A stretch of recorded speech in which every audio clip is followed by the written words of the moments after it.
할렐루야. 오늘도 함께한 우리 성도들에게 하나님의 큰 은혜가 가득하기를 주님의 이름으로 축복합니다.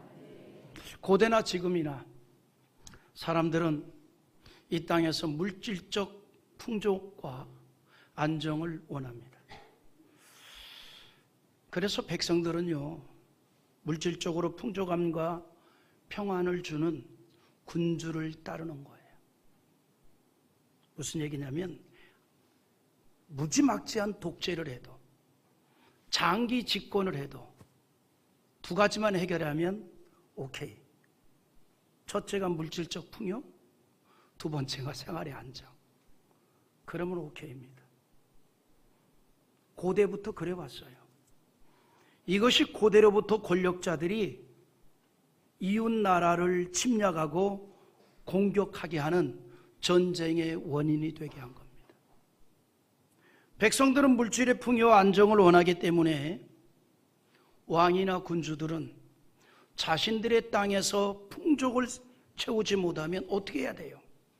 주변 나라를 공격하고 수탈을 해야만 합니다. 그래야 백성들이 지지를 해주기 때문에. 일반적으로 이런 성향이 있습니다.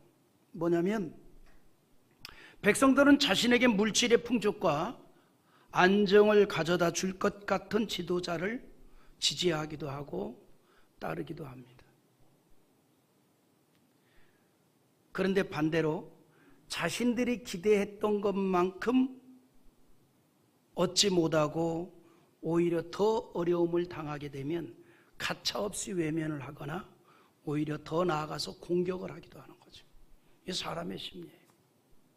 그래서 전 세계 모든 지도자들이 가장 중요하게 여기는 게 뭐냐면 경제적 안정이에요. 경제적 안정. 사람들에게 경제적인 안정만 주면 모든 게 다 오케이가 되기 때문에. 그래서 새로운 지도자를 세울 때마다 기대하는 게 뭐예요? 경제적 안정이잖아요. 여러분이 대통령을 뽑을 때 뭘 기대합니까? 첫 번째로 고상한 인격, 아주 수준 있는 언어, 아니면 나처럼 잘생긴 인물, 아니면 나처럼 키가 큰 사람. 아니. 짜리몽땅하고 못생기고 거칠어도 경제적 안정만 주면 오케이 아니에요. 그거 보고 뽑는 거 아니에요. 지도자를 뽑을 때.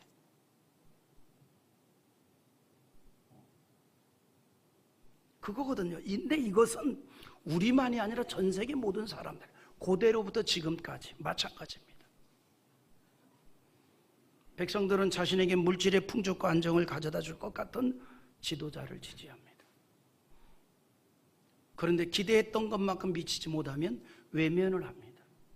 오히려 더 공격을 하기도 하죠. 여러분, 사울의 칼을 피해서 도망을 다녔던 다윗도 마찬가지예요. 처음에 다윗을 따랐던 사람들도 그랬습니다. 물질의 풍요를 원했고 생활의 안정을 원했습니다. 그래서 도망 다니던 다윗과 함께 했어요. 도망 다니던 다윗과 왜 함께 했겠습니까? 여러분, 우리가 알듯이 다윗은 전쟁에서 패전할 위기에 있던 이스라엘에게 승리를 가져오게 한 큰 공을 세운 자였습니다. 그러나 그것 때문에 그는 도망자가 되어야만 했습니다. 도망자. 그런데 참 놀라운 일이 뭐냐면 그가 피신하여서 유대 광야 압둘람 굴 속에 숨어 지내고 있을 때 다윗에게 찾아오는, 다윗을 따르는 사람들이 하나둘씩 늘어나기 시작하는 거예요. 그러더니 군중이 됐습니다. 막 몰려드는 거예요. 다윗은 처음 혼자였습니다. 그런데 점점 그와 함께하는 사람들이 생겨났어요. 중요한 사실은 다윗이 압둘람 굴에서 자신과 함께할 사람들을 적극적으로 나서서 모집한 게 아니었어요. 나를 따르십시오. 나에게 오십시오. 사울을 버리고 나에게 오면 내가 반드시 나라를 제대로 만들어 놓겠으니 나에게 오십시오. 전혀 아니었습니다. 정치적인 전략을 써서 사람을 끌어모으지 않았다 이 말입니다. 그냥 사람들이 소문을 듣고 다윗이 광야에서 지금 머물고 있더라. 그래서 자발적으로 나왔던 거예요. 광의적인 면에서 보면 하나님이 하신 일입니다. 여러분, 하나님께서는요, 필요에 따라서 세우기도 하고 또 함께 할 자를 보내주기도 하는 거예요. 필요에 따라서. 하나님께서 필요하니 사울을 세우시고 필요하니 사울을 패하고 다윗을 세우시고 하나님의 역사입니다. 우리 하나님 어떤 분인가요? 사무엘상 2장 7절에 이렇게 말합니다. 여호와는 가난하게도 하시고 부하게도 하시며 낮추기도 하시고 높이기도 하시는도다. 여러분, 이 말씀이 뭘 얘기합니까? 우리 인생의 부귀영화가 하나님의 손에 있다 이 말이에요. 내게 있는 게 아니라 이 말입니다. 어찌됐건 다윗은 그렇게 사울의 칼을 피해서 이제 광야로 나갔는데 사람들이 그에게 몰려오는 거예요. 그리고 찾아온 사람들을 군사로 세웠습니다. 물론 그가 군사를 일으켜서 사울을 공격하여 어떻게 반전을 시키려고 하는 그런 의도에서 한 건 전혀 아닙니다. 다만 그의 힘을 가지고 자신을 방어하는 데에만 사용을 했던 거예요. 또한 다윗에게 찾아온 사람들이 어떤 사람이냐면 전쟁을 할 때 힘을 쓸 수 있는 어떤 용사들이 아닙니다. 대부분 약한 사람들이었어요. 처음 다윗에게 찾아온 사람들은 전부 약한 사람들. 소위 말하면 대부분 부자도 아니고 건강한 사람도 아니고 능력 있는 사람도 아닙니다. 소위 말하면 비주류들이 찾아온 거예요. 비주류들. 대체적으로 모여든 사람들은요, 사회적으로 불행한 자, 불안한 마음을 가진 자였어요. 우리 앞서 2절 한번 읽어보겠습니다. 같이 보죠. 환난당한 모든 빚진 모든 자와 마음이 원통한 자가 다 그에게 모였고 그는 그들의 우두머리가 되었는데 그와 함께한 자가 400명 가량이었더라. 앞서 22장 2절의 말씀이에요. 그러니까 다윗에게 찾아온 사람들이 어떤 사람이냐면 빚쟁이, 빚에 쫓기는 사람들, 그 다음에 원통함이 많은 사람들, 너무너무 억울해.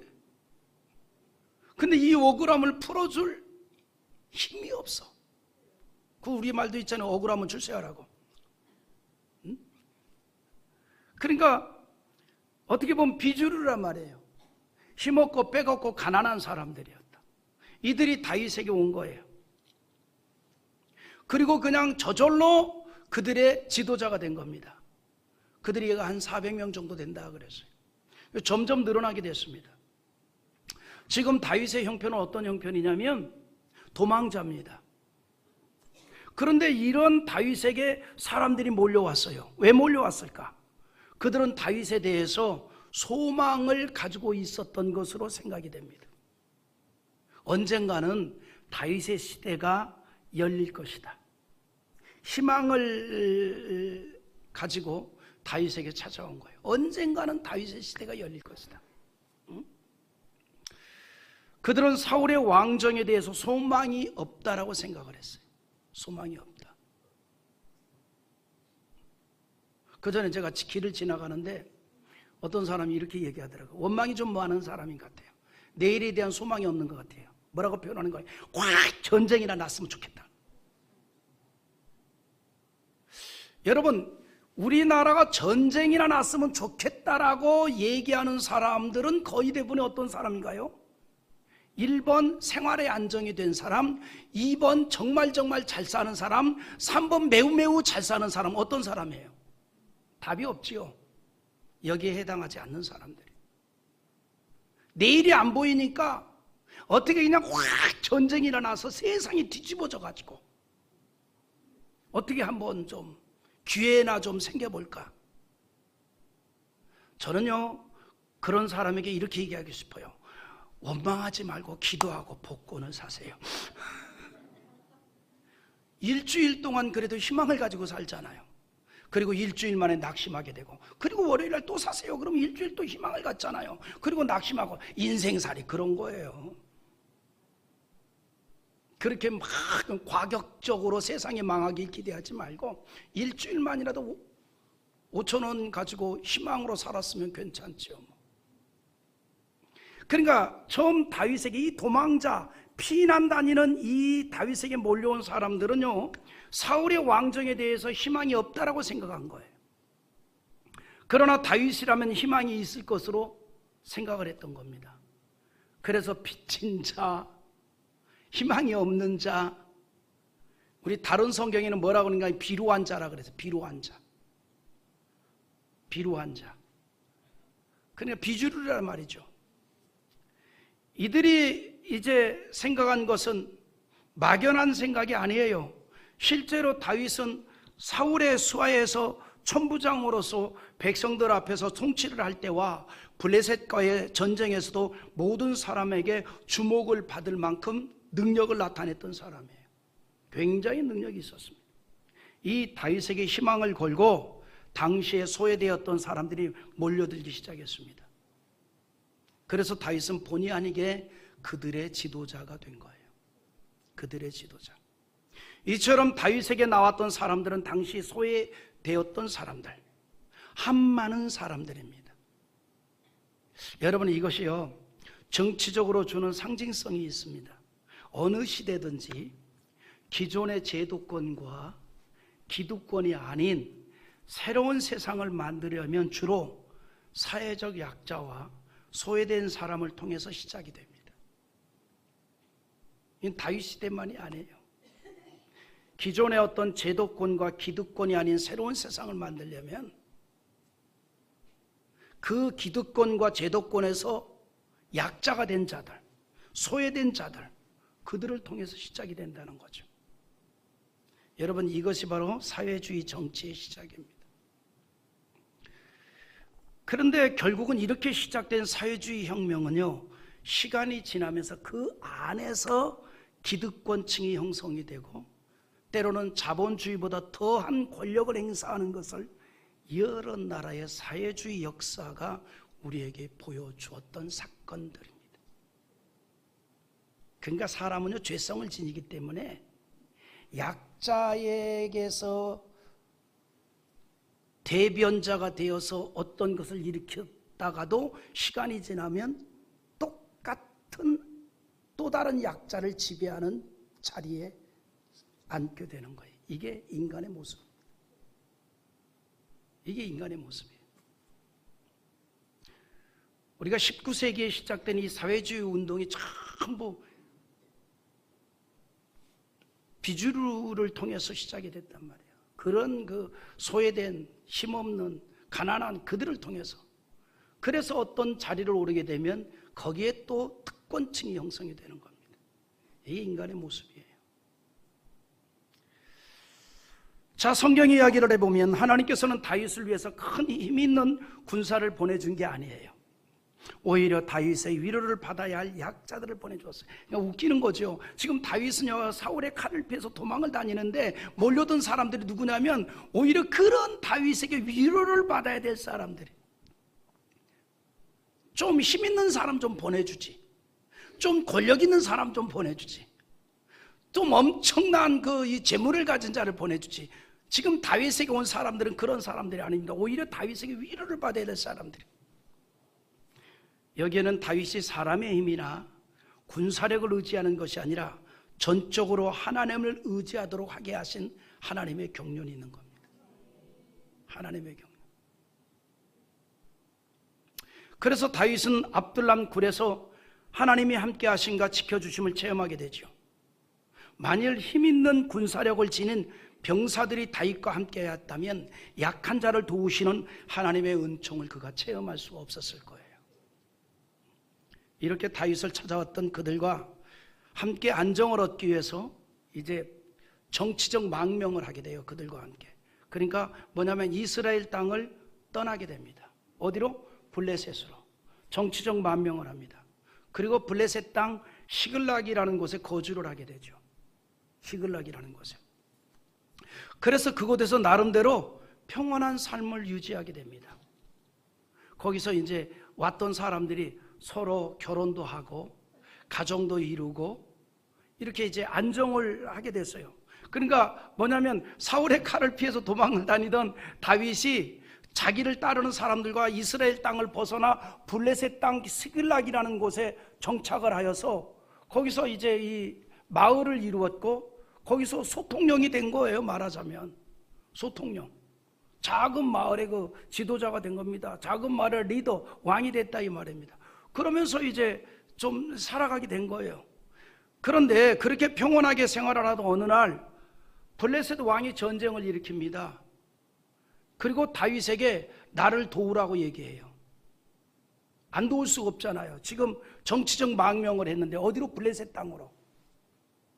그래 나를 도우라 하니까 군사를 이끌고 도우러 갈 수밖에 없죠. 그래서 싸울 수 있는 군사들을 모아가지고 잠시 시글락을 떠나게 됩니다. 그러니까 시글락을 비우게 되는데 그 군사들이 누구냐면 남자들을 다 데리고 간 거예요.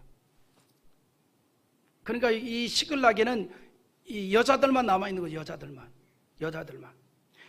그런데 바로 그 틈을 노리고 아말렉 사람들이 시글락에 쳐들어와서 마을을 완전히 불태워버리고 잿더미를 만들어 놓고 모든 여인들을 다 잡아가는 거예요. 쓸모가 있겠다.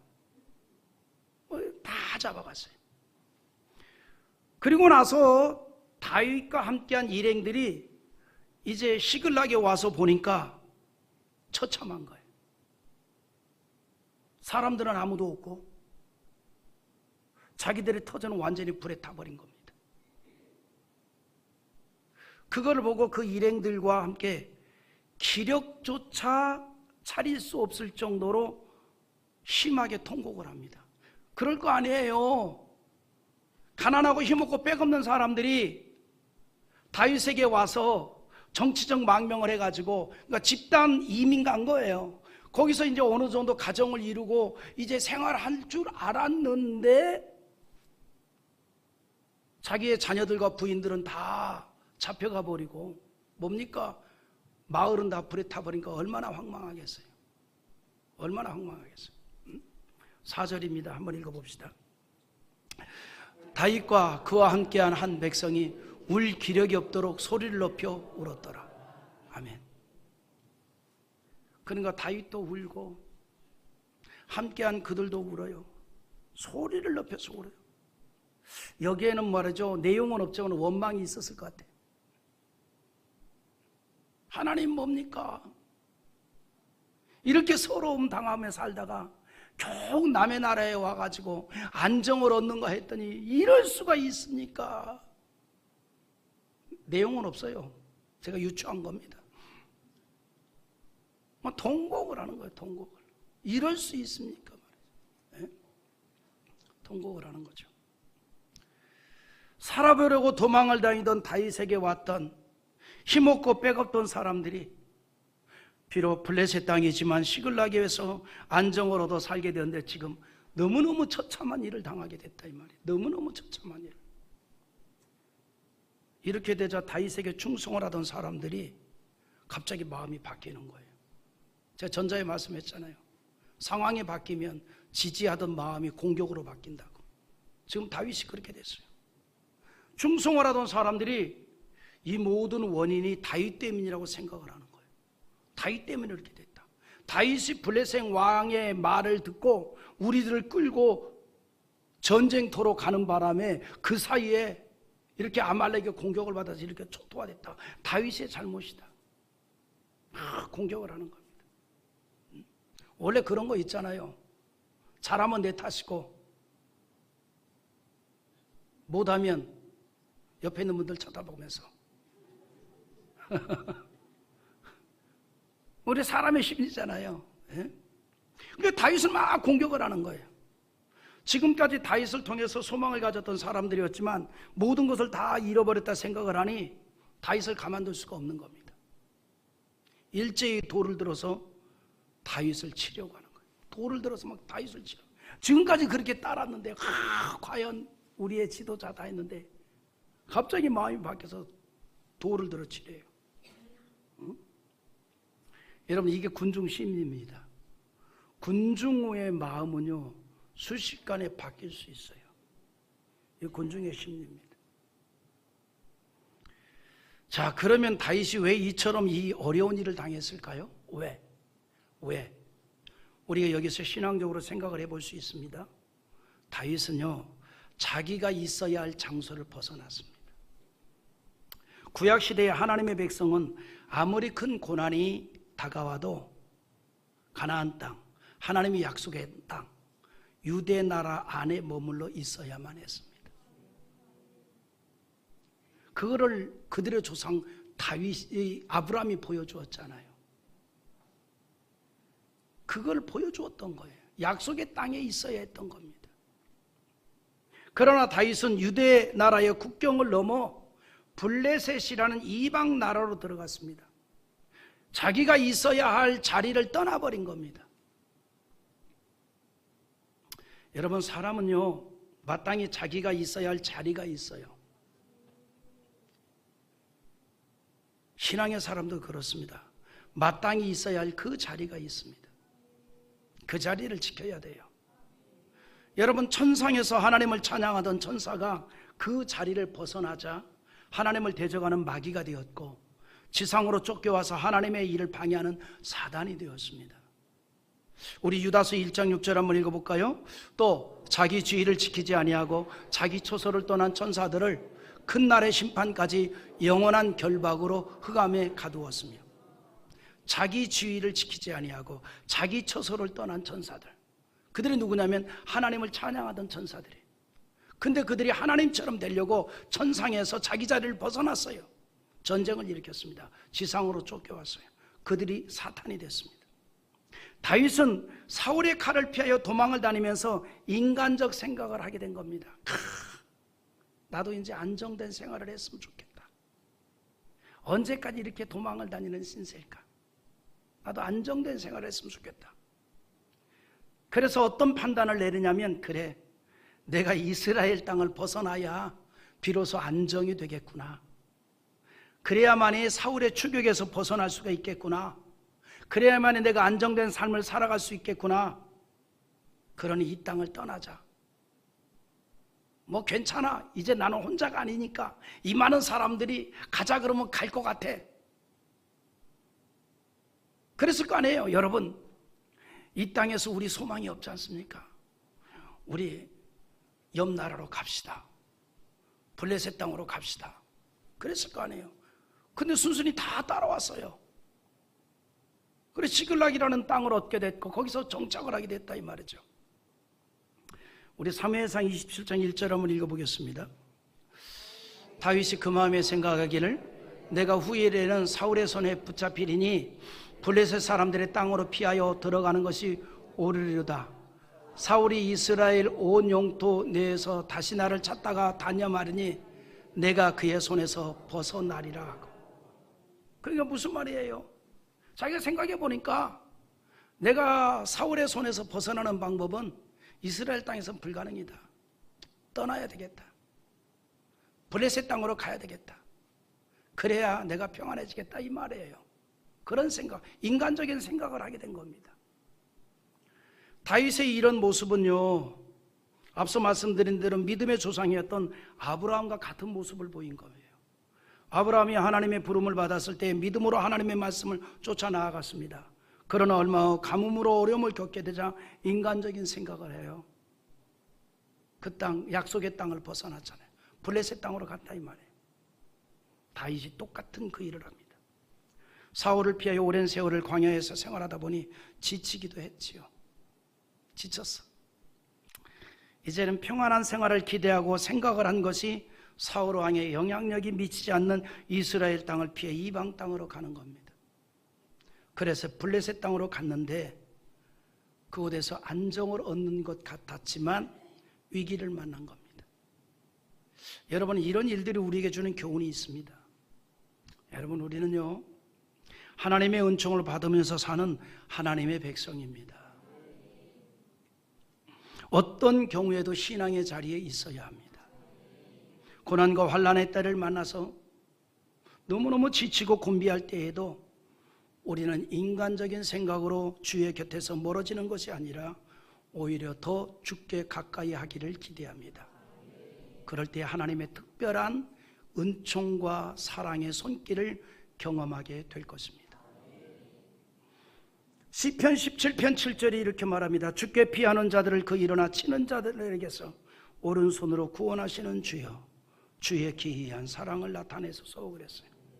주께 피하는 자를, 주께 가까이 하는 자를 오른손으로 붙잡아 구원한다는 거예요.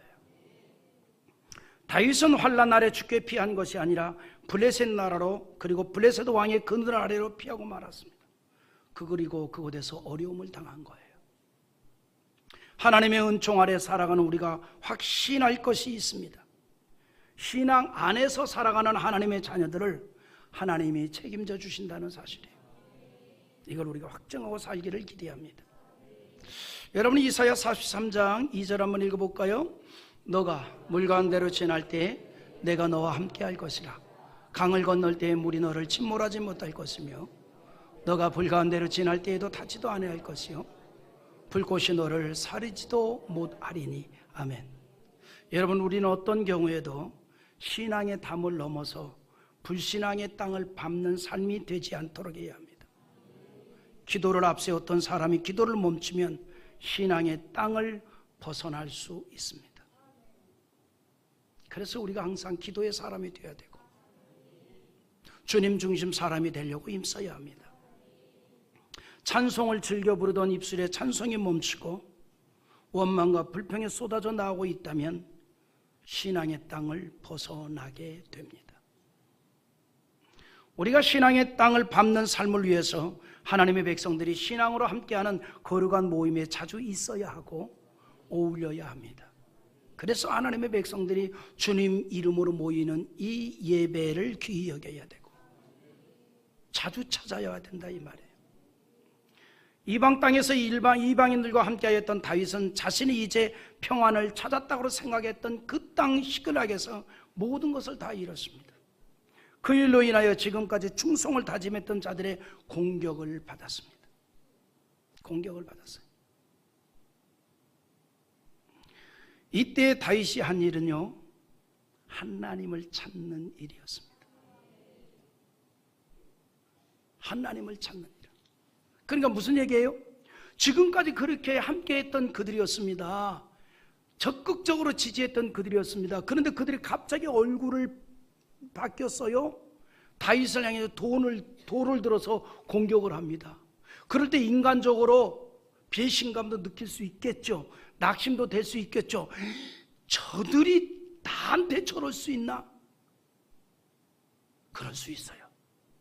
그런 걸로 낙심하는 게 아닙니다. 우리 하나님의 사람들은 그럴 수 있다니까요.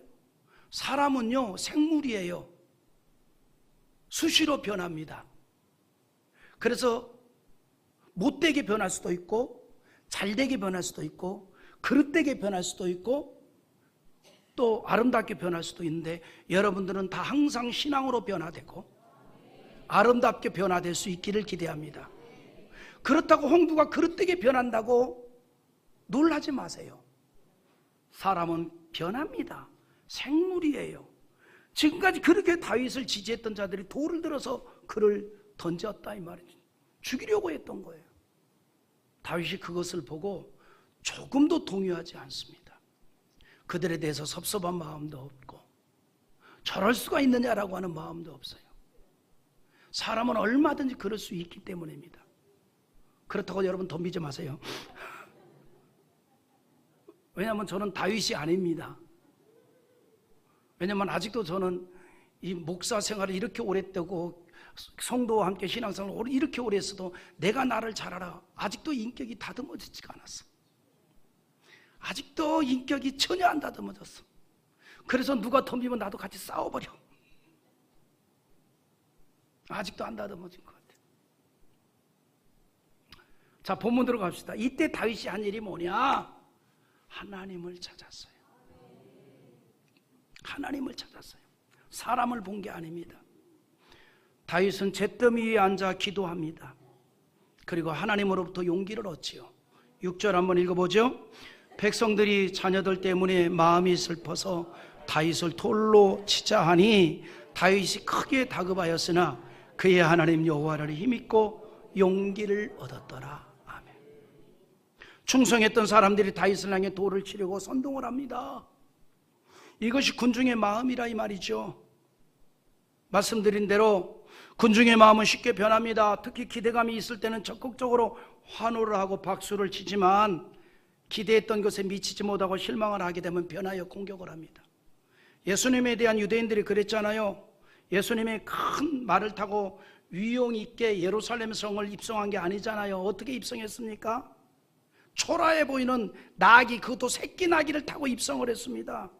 그렇지만 유대인들은 생각하기를 드디어 예수님이 혁명이라도 일으켜서 자기들이 원하는 세상을 만들 것으로 착각을 하고 열렬히 환영을 했잖아요. 자기들의 겉옷을 그냥 길에다 깔을 정도로, 그래서 그 겉옷을 밟고 나귀가 지나갈 정도로 그렇게 환영을 했잖아요. 하지만 힘없이 로마 군사들에게 붙잡혀서 종교 재판을 받고 본디오 빌라도에게 최종 판결을 받는 초라한 모습을 보이게 되자 변했잖아요. 어떻게 바뀌었습니까? 예수를 십자가에 못 박으라고 소리쳤잖아요. 여러분, 예수를 십자가에 못 박으라고 소리쳤던 그들이 얼마 전에 예수님을 적극적으로 환영했던 그들이었습니다. 이것이 바로 군중의 마음이라 이 말이에요. 여자의 마음이 아니라 군중의 마음. 시글락에 정착을 했던 사람들이 지금 그렇습니다. 그래서 다윗을 공격하라고 하였고 다윗이 너무 다급해졌어요. 다급했다는 말이 무슨 말인지 상황이 긴박하다 이 말입니다. 그 긴박한 상황에서 다윗은 하나님을 찾았고 하나님께서는 다윗에 용기를 줍니다. 하나님으로 인하여 힘을 얻습니다. 하나님 여호와를 힘입고 용기를 얻었더라 그랬어요. 여러분, 우리는 지금까지 전능하신 하나님을 의지하고 살아왔잖아요. 그러면 우리가 어떤 어려움을 당해도 지금까지 의지했던 하나님을 찾을 수 있기를 바랍니다. 그 하나님 앞에 엎드리는 자 되기를 바랍니다. 다윗은 긴박한 상황에서 하나님을 찾아 기도했어요. 그리고 힘을 얻었습니다. 인간적인 생각을 하여서 시글락까지 왔던 다윗은 이제 모든 것을 하나님께 지시를 받기를 원했던 거예요. 하나님의 지시를 받고 움직여야 되겠구나. 그러므로 자신이 해야 할 행동에 대해서도 하나님께 묻습니다. 군사를 이끌고 아말렉의 군대를 추격해도 되겠습니까? 묻습니다. 하나님의 응답이 왔어요. 8절 한번 읽어보겠습니다. 다윗이 여호와께 묻자와 이르되 내가 이 군대를 추격하면 따라잡겠나이까 하니 여호와께서 그에게 대답하되 그를 쫓아가라. 너가 반드시 따라잡고 도로 찾으리라. 아멘. 지금 아말렉 군대가 어디로 갔는지 알 수가 없어요. 그들이 잡아간 여인들의 생존도 알 수가 없습니다. 그때 다윗이 한 일은 하나님께 엎드렸다는 거죠. 상황을 본다면 다윗은 당장에 아말렉을 쫓아가야만 할 일이었습니다. 하지만 그는 당연한 과제를 앞에 두고도 그 일을 행하기 전에 먼저 하나님의 허락을 기다리는 겸비한 신앙의 자세를 보였다는 겁니다. 다윗은 철저하게 인간적인 생각을 앞세우지 아니하고 하나님의 뜻을 물었습니다. 사람의 감정에 치우치지 아니하고 하나님의 뜻에 순종하려는 신앙이었습니다. 그래서 인간적으로 생각을 해본다면 당연한 과제를 앞에 두고도 그 일을 행하기 전에 먼저 하나님의 허락을 기다리는 겸비한 신앙의 자세를 보였다 하는 사실입니다. 이처럼 아말렉을 쳐야 하는 것에 대해 묻는 다윗의 질문에 하나님의 답변은 긍정이었고 고무적이었습니다. 즉 그의 성공을 확실하게 보장해 주었다 이 말입니다. 다윗의 기도에 대해서 하나님께서 세 가지 응답을 해 주었는데, 첫째, 쫓아가라. 둘째, 반드시 아말렉 군대를 잡게 되리라. 셋째, 그들이 강탈한 재물과 붙잡아간 사람들을 다 찾아올 것이다. 다윗이 하나님의 음성을 듣고 피곤해 있는 200명의 군사들을 머물게 하고 400명의 군사를 이끌고 추격을 하는데, 그게 10절이에요. 읽어봅시다. 또 곧 피곤하여 부솔 시내를 건너지 못하는 200명을 머물게 했고 다윗은 400명을 거느리고 쫓아가니라. 아멘. 이렇게 기도의 응답을 받고 추격한 다윗의 군사들이 아말렉을 공격하여 빼앗긴 모든 것을 것보다 더 많은 것을 얻게 되었고 붙잡혀간 모든 사람들도 무사히 데리고 왔습니다. 그게 19절로 20절인데 한번 읽어보죠.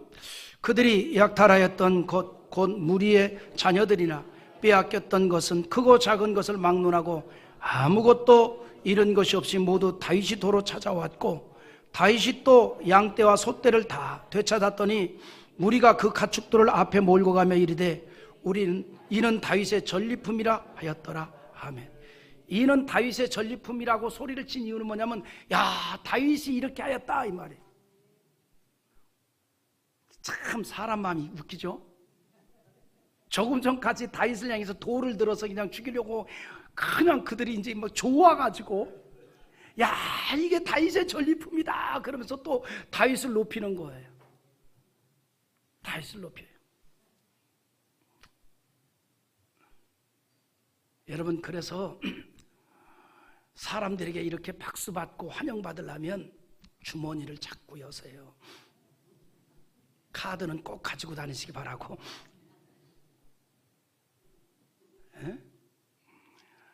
잃었던 모든 걸 다 찾았어요.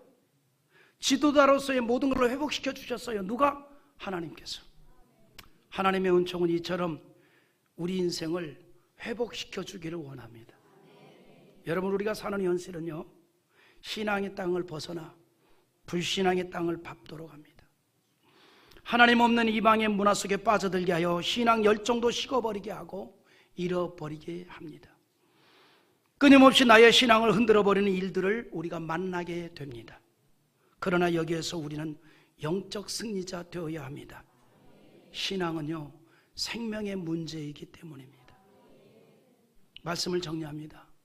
우리는 어떤 상황에서도 하나님을 찾아 기도하는 가운데 하나님이 주시는 힘으로 용기를 얻고 신앙의 길을 걸어가는 데 힘쓰는 여러분 되기를 기대합니다.